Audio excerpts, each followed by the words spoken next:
Good morning everyone. आज के इस वीडियो में हम लोग पढ़ेंगे टाइप्स ऑफ साइकोसोमैटिक डिज़ॉर्डर्स।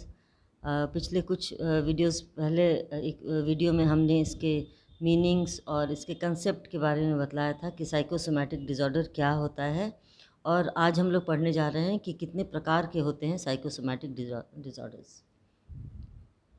इससे पहले कि हम लोग आगे बढ़ें, थोड़ा हम लोग रिफ़्रेश करना चाहेंगे कि क्या एक्चुअली होता है मनोदैहिक विकृति या psychosomatic disorder. When the underlying emotional difficulties are expressed through body systems innervated by the autonomic nervous system, the resulting condition is called a psychophysiological problem.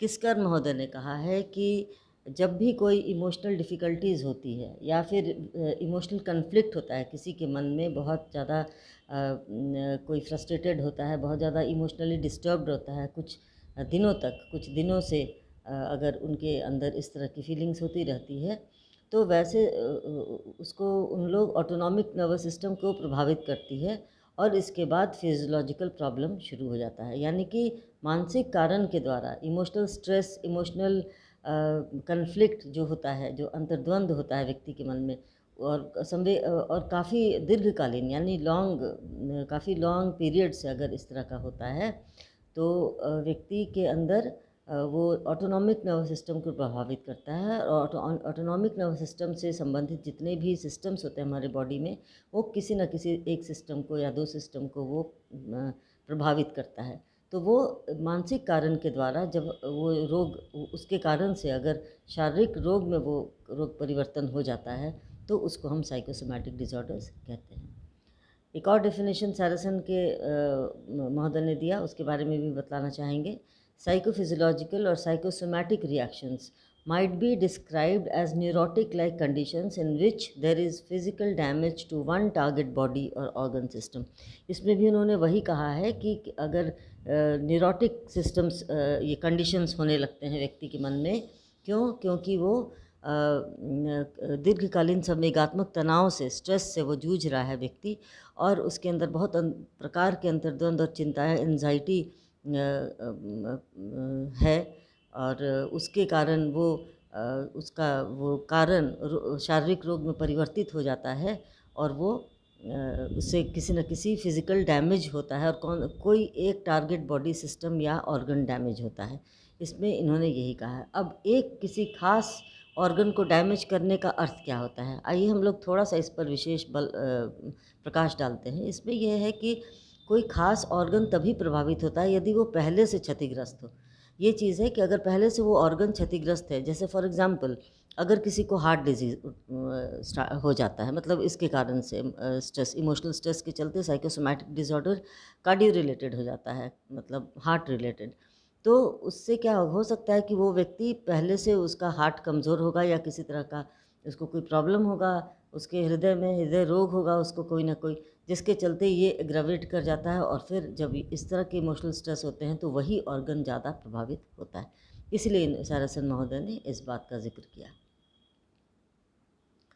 अब हम लोग टाइप्स ऑफ साइकोसोमैटिक डिसऑर्डर्स देखेंगे कि कितने टाइप्स के होते हैं। तो यहाँ जो टाइप्स है वो डिफरेंट ऑर्गन सिस्टम्स से रिलेटेड है। जितने भी हमारे बॉडी में सिस्टम सब हैं, उसी से रिलेटेड ये साइकोसोमैटिक प्रॉब्लम्स है। तो इसमें कुल हम लोग पढ़ेंगे अभी, कुछ उसमें बहुत इंपॉर्टेंट है, कुछ बहुत इंपॉर्टेंट नहीं भी हैं। तो हम लोग सब एक एक करके आज पढ़ेंगे। Cardiovascular disorder, gastrointestinal disorder, genito-urinary disorder, skin disorder, respiratory disorder, hemic and lymphatic disorder, endocrine disorders, musculoskeletal disorders, disorders of organs of special sense और disorder of other types। तो इसको समझने के लिए हम लोग इसको एक एक करके पढ़ेंगे।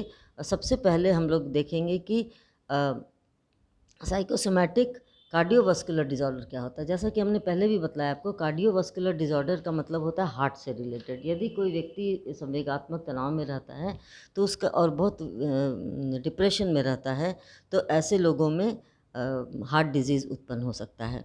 तो हार्ट डिजीज़ उत्पन्न होता है, उसमें सबसे पहले हम देखेंगे क्या क्या इसमें होता है। इसमें होता है टैकीकार्डिया, यानी कि हृदय गति में वृद्धि। जब हृदय की धड़कन बहुत ज़्यादा तेज़ हो जाती है और उसका रिदम चेंज हो जाता है, कभी बहुत फास्ट कभी बहुत स्लो, तो वो जो बीट्स होता है, जितना बीट्स होना चाहिए एक नॉर्मल इंसान में वो इस टैकीकार्डिया के दौरान हृदय की गति बहुत ज़्यादा बढ़ जाती है और इस डिज़ॉर्डर को टैकीकार्डिया कहते हैं। और यदि बहुत दिनों तक ये होता है तो हो सकता है कि ये एंजाइनल सिंड्रोम या फिर किसी तरह का हार्ट प्रॉब्लम उत्पन्न हो जाए।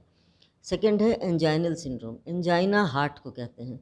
तो इस तरह की विकृति या डिज़ॉर्डर में रोगी की छाती में अचानक तीव्र और बहुत जानलेवा दर्द होता है, बहुत तेज़ किस्म का दर्द होता है और ये ऑर्गेनिक हार्ट डिजीज़ होता है, यानी कि किसी न किसी प्रकार का उसको फिज़िकल रोग है ये। परंतु जब इस रोग का स्वरूप मनोदैहिक हो जाता है तो इस तरह के दर्द का कारण कोई न कोई मानसिक संघर्ष या संवेगात्मक संघर्ष को हम मान सकते हैं कि अचानक से अगर दर्द होता है तो ये बॉडी सिस्टम को प्रभावित करता है और इस तरीके से इसको एंजाइनल सिंड्रोम हो जाता है। नेक्स्ट है हाइपरटेंशन और हाई ब्लड प्रेशर। हाइपरटेंशन कहते हैं जबकि ब्लड प्रेशर एक व्यक्ति का नॉर्मल जो ब्लड प्रेशर होना चाहिए वो 80 और 120 होना चाहिए, नीचे वाला 80 और ऊपर का 120। परंतु जो व्यक्ति जो नॉर्मल जो हाइपरटेंशन के रोगी होते हैं उनका हमेशा 120 से कहीं ज़्यादा होता है और 80 से कहीं ज़्यादा होता है। तो इस तरीके से उस व्यक्ति को हाइपरटेंशन का रोग उत्पन्न हो जाता है। ये ब्लड प्रेशर बॉडी का हाई हो जाता है। इसमें भी इमोशनल डिज़ॉर्डर जो होता है उसको माना जाता है कारण कि बहुत ज़्यादा इमोशनली कोई व्यक्ति अगर प्रभावित है उसका मन और बहुत ज़्यादा डिस्टर्ब्ड है इमोशनली तो वैसे व्यक्ति को ये हाइपरटेंशन या फिर हाई ब्लड प्रेशर हो जाता है। कोरोनरी डिजीज़ यानी कि हृदय के धमनी की विकृति। हृदय में कई विकृतियाँ होती हैं जैसे जिसको कहते हैं कार्डियोवास्कुलर डिज़ॉर्डर। उसमें हृदय रक्त धमनी जो होती है उसमें एक सामान्य विकृति है। जैसे कोरोनरी डिजीज़ जो होता है वो एक सामान्य विकृति है, परंतु जब ये साइकोलॉजिकल हो जाता है, जब इमोशनल स्ट्रेस इसका कारण बन जाता है तब ये हम लोग देखते हैं कि इसमें काफ़ी तरह के प्रॉब्लम्स उत्पन्न होने लगते हैं और इसको बाद में जाके कभी हार्ट अटैक भी हो सकता है। नेक्स्ट है psychosomatic gastrointestinal disorder. Gastrointestinal disorder यानी पेट से संबंधित, जो कि जब कोई व्यक्ति संवेगात्मक तनाव में रहता है बहुत दिनों तक और तो उसका डाइजेस्टिव सिस्टम भी प्रभावित होता है। तो डाइजेस्टिव सिस्टम जब प्रभावित होता है तो ये निम्नलिखित प्रॉब्लम्स उत्पन्न हो जाते हैं जैसे पेप्टिक अल्सर। पेप्टिक अल्सर एक छोटा सा घाव होता है जो कि स्टमक के एज पर होता है और जब व्यक्ति खाना खाता है तो बहुत तेज़ प्रकार का दर्द होता है उसको और वो घाव धीरे धीरे बढ़ता जाता है और अंत में अगर गैस्ट्रिक ब्लीडिंग होने लगता है तो वो जानलेवा हो जाता है। तो ये भी व्यक्ति के जो पेप्टिक अल्सर जो या आंत का घाव जिसको हम कहते हैं इंटेस्टाइनल जो घाव होता है उसको वो भी इमोशनल स्ट्रेस के चलते भी होता है और दीर्घकालीन अगर स्ट्रेस होगा तो फिर ये हो जाता है। सेकेंड है एनेरोक्सिया नर्वोसा। एनेरोक्सिया नर्वोसा का मतलब होता है कि जब भूख नहीं लगती व्यक्ति की। ये भी एक साइकोसोमैटिक डिज़ॉर्डर है। हम लोग देखते हैं कि जब कोई व्यक्ति बहुत ज़्यादा स्ट्रेस में रहता है तो उसको भूख की कोई फीलिंग नहीं होती है। ऐसे मनोवैज्ञानिकों ने लोगों ने भी बहुत सारे ऐसे प्रयोग किए हैं, बहुत सारे ऐसे रिसर्चेस किए हैं जिसमें ये देखा जाता है कि इस तरह की प्रॉब्लम्स पाई जाती है। उसके बाद है बुलीमिया। बुलीमिया एक ऐसा मनोदैहिक विकृति है जिसमें रोगी जो है वो अत्यधिक खाना खाने लगता है, बहुत ज़्यादा उसके चलते वो ओबेसिटी या मोटापा हो जाता है, बहुत ज़्यादा मोटा हो जाता है वो व्यक्ति क्योंकि उसको बहुत ज़्यादा एनोरेक्सिया नर्वोसा में खाना ही नहीं अच्छा लगता है और बुलीमिया में बहुत ज़्यादा, जस्ट विपरीत है दोनों एक दूसरे के। और ये भी कहीं ना कहीं से वो मनोदैहिक विकृति के रूप में जब वो आता है तो उसका कारण भी स्ट्रेस होता है और इमोशनल डिस्टर्बेंस होता है। उसके बाद है गैस्ट्राइटिस। गैस्ट्राइटिस जो होता है वो गैस की अधिकता, जैसे कि उसमें इंडाइजेशन होता है, उसमें हाइपर एसिडिटी होता है, बहुत ज़्यादा गैस का फॉर्मेशन हो जाता है, व्यक्ति को चक्कर भी आने लगते हैं, नौसिया होता है, वॉमिटिंग टाइप का उनको फील होने लगता है। और वो मनोवैज्ञानिकों का ये कहना है कि जब इस तरह के व्यक्ति बहुत ज़्यादा इमोशनल स्ट्रेस में होते हैं तो गैस्ट्रिक प्रॉब्लम उनमें आ जाता है। नेक्स्ट है कोलाइटिस। कोलाइटिस कहते हैं वृद्धांत शोथ, मतलब कि इसमें जो ये कोलाइटिस जो कोलन की बीमारी है, अब इसमें बहुत ज़्यादा समझ लीजिए कि इसका सिम्टम्स क्या है।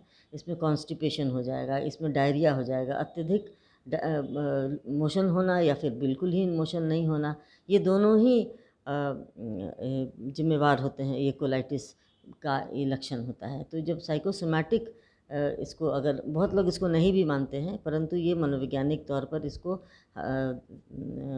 मनोवैज्ञानिकों ने ऐसा महसूस किया, ऐसा देखा अध्ययन के आधार पर कि इसमें संवेगात्मक तनाव की भूमिका इसमें बहुत अधिक महत्वपूर्ण ये योगदान है उसका।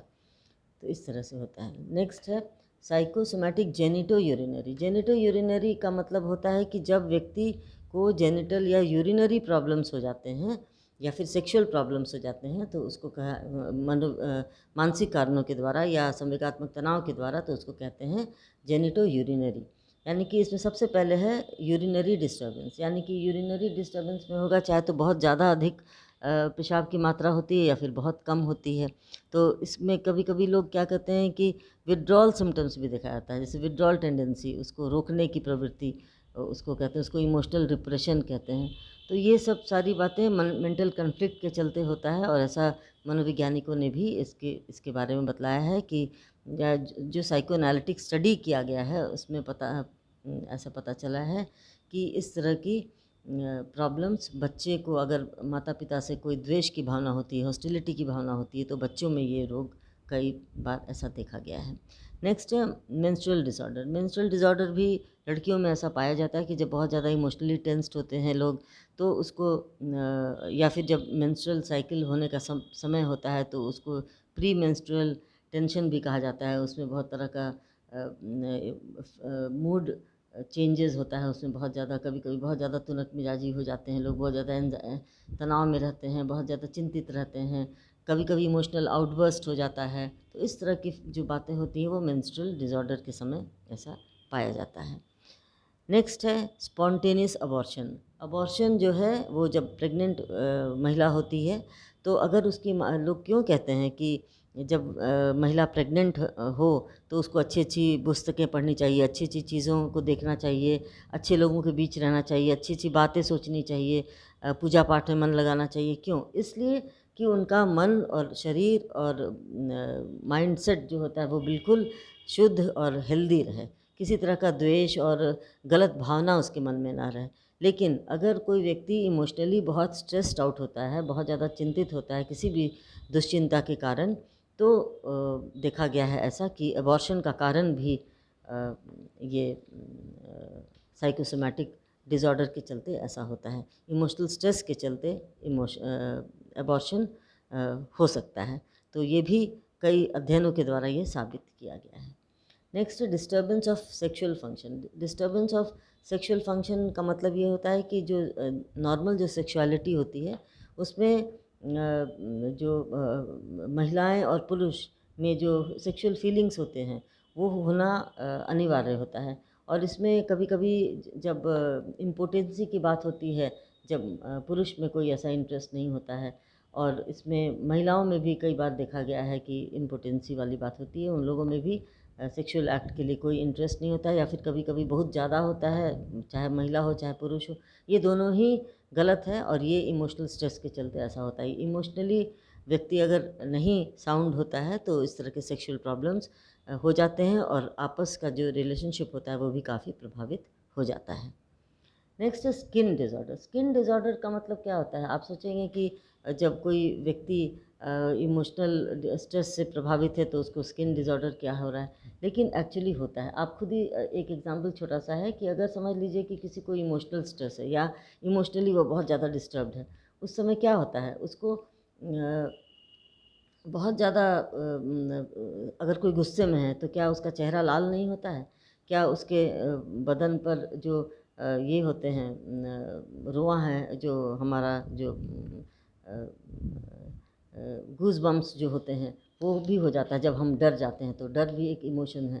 तो इस तरह का जब भी हम इमोशनल हो जाते हैं तो हमारे स्किन को भी वो प्रभावित करता है। और स्किन को प्रभावित करता है कैसे? कि हमारे अंदर जो ब्लड वेसल्स होते हैं उसमें नियंत्रण संचालन जो होता है वो ऑटोनॉमिक नर्वस सिस्टम के द्वारा होता है। और ये जो स्किन डिसऑर्डर एक महत्वपूर्ण संवेगात्मक कारक के कारण ही होता है।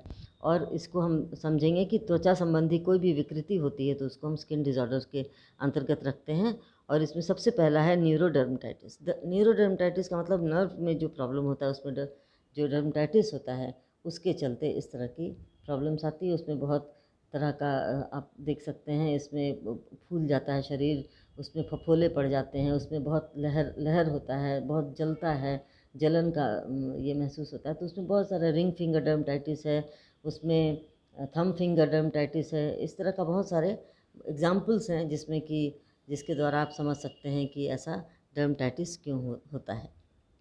उसके बाद है स्क्रैचिंग एंड इचिंग, जैसे कि खुजली होता है, वहाँ पर जहाँ स्किन इन्फेक्शन होता है वहाँ पर बहुत तरह की खुजली होने लगती है और बहुत उसमें स्राव भी उत्पन्न होने लगता है। इस तरह से भी हम लोग देखते हैं कि मेंटल एग्रेशन और मेंटल स्ट्रेस के चलते ये इस तरह की बीमारी भी होती है। ओटाइटिस एक्सटर्ना कान में होता है। कान में जब इस तरह के डर्मेटाइटिस वाली स्थिति आ जाती है तो उसको ओटाइटिस एक्सटर्ना कहते हैं। एक्जिमा भी स्किन का है, जिसमें कि फफोले उठ जाते हैं, बहुत सारी फुंसियाँ हो जाती हैं, उसमें से स्राव उत्पन्न होता है और वो कई सालों तक भी ठीक नहीं हो पाता है। ये भी डायरेक्टली कहीं ना कहीं मेंटल कारण के चलते ही होता है और मेंटल डिस्ट्रेस के चलते होता है। रेस्पिरेटरी डिज़ॉर्डर क्या होता है? जबकि जो श्वसन क्रिया से संबंधित होता है, यानी जो हम सांस लेते हैं वो भी प्रभावित होता है, वो भी ऑटोनॉमिक नर्वस सिस्टम के अंतर्गत आता है। और जब व्यक्ति संवेगात्मक तनाव से जूझता है तो फिर उसको इस तरह का श्वसन संबंधी समस्याएं या डिज़ॉर्डर विकृति हो जाती है। जैसे ब्रोंकियल आस्थमा, जैसे कि जब भी कोई व्यक्ति आस्थमा का पेशेंट है तो यदि वो स्ट्रेस में रहेगा तो अचानक उसको एक्यूट उसका ये इफ़ेक्ट हो सकता है उसके अंदर और अटैक आ सकता है, उसको अस्थमा का अटैक आ सकता है। तो ये जब जब नॉर्मली इसको ब्रोंकियल एज़मा को हम फिज़िकल समझते हैं, परंतु जब वो साइकोलॉजिकल रीज़न से होता है, मेंटल स्ट्रेस के इमोशनल स्ट्रेस से होता है, तो इसमें ये देखा जाता है कि उनको जो सांस फूलने की बीमारी होने लगती है और सांस बहुत ज़्यादा फूलने लगता है। जब वो ज़्यादा इमोशनल हो जाते हैं, ज़्यादा स्ट्रेस में रहते हैं तो उनको ज़्यादा ये अटैक हो जाता है।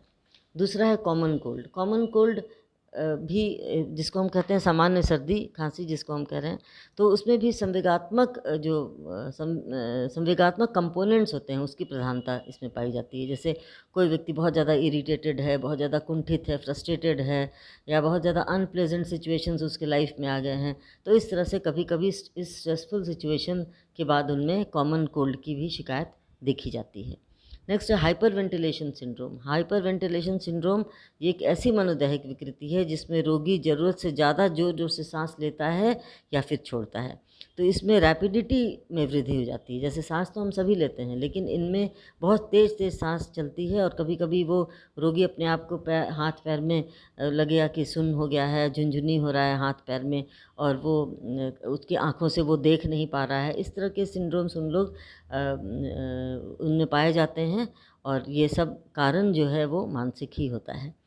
Next tuberculosis. ट्यूबरक्लोसिस एक ऐसा रोग है जिसमें कि फेफड़ा से संबंधित है, और जबकि जब बहुत ज़्यादा व्यक्ति के अंदर कोई स्ट्रेस रहता है तो उसको इस तरह के भी इसके सिम्टम्स, ट्यूबरक्लोसिस के भी सिम्टम्स आ जाते हैं, क्योंकि ये भी कहीं ना कहीं वो रिलेटेड है रेस्पिरेटरी डिज़ॉर्डर से।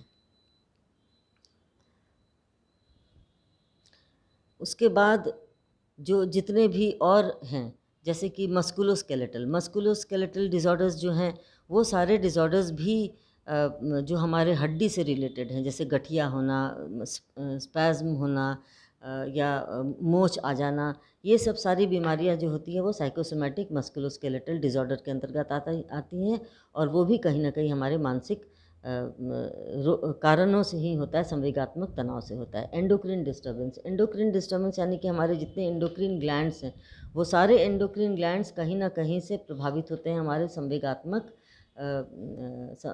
संवेगात्मक स्ट्रेस के चलते, जिसमें कि हाइपरथायरॉयडिज्म भी आता है। थायराइड की बीमारी के बारे में आप लोगों ने सुना होगा, ये भी एंडोक्रिन डिज़ॉर्डर के चलते ही इस तरह की बीमारी होती है। उसके बाद है hemic and lymphatic disorder. Hemic and lymphatic यानी कि इस रोग में खून तथा लिम्फैटिक सिस्टम से संबंधित बीमारियाँ आती हैं, चाहे तो खून में किसी तरह का प्रॉब्लम आ जाता है, लिम्फैटिक नोड्स में प्रॉब्लम आ जाता है, इस तरह से होता है। उसके बाद है disorders of organs of special sense. इसका मतलब ये होता है कि इस श्रेणी में मूल रूप से जैसे बहुत पुराना, जैसे कहेंगे हम क्रॉनिक कंजंक्टिवाइटिस जो हम आँखों में देखते हैं, आँखों में होता है, या अन्य इस तरह का रोग जो होता है वो कभी कभी उत्पन्न होता है जबकि व्यक्ति बहुत ज़्यादा इमोशनली स्ट्रेस्ड होता है। और फिर लास्ट है psychosomatic disorder of other types. इसमें क्या होता है, वैसे विकृतियों को देखा जाता है जिसमें नर्वस सिस्टम से में संवेगात्मक फैक्टर्स की भूमिका महत्वपूर्ण होती है, जैसे कि मल्टीपल स्क्लेरोसिस एक ऐसा ही रोग का एग्जाम्पल है। इस तरह से हम देखते हैं कि कुल इसमें 10 प्रकार के साइकोसोमैटिक डिसऑर्डर्स हैं, लेकिन इसमें मूलतः 5 जो है वो इम्पॉर्टेंट है, जिसके बारे में हमने आपको डिटेल में डिस्कस किया है। उम्मीद है आपको ये वीडियो समझ में आएगा, और इसमें किसी तरह से कोई क्वेरी होगा तो निश्चित रूप से आप मैसेज बॉक्स में उसको आप अपने क्वेरी को पूछ सकते हैं और मैं उसका जवाब देने की कोशिश करूँगी। धन्यवाद।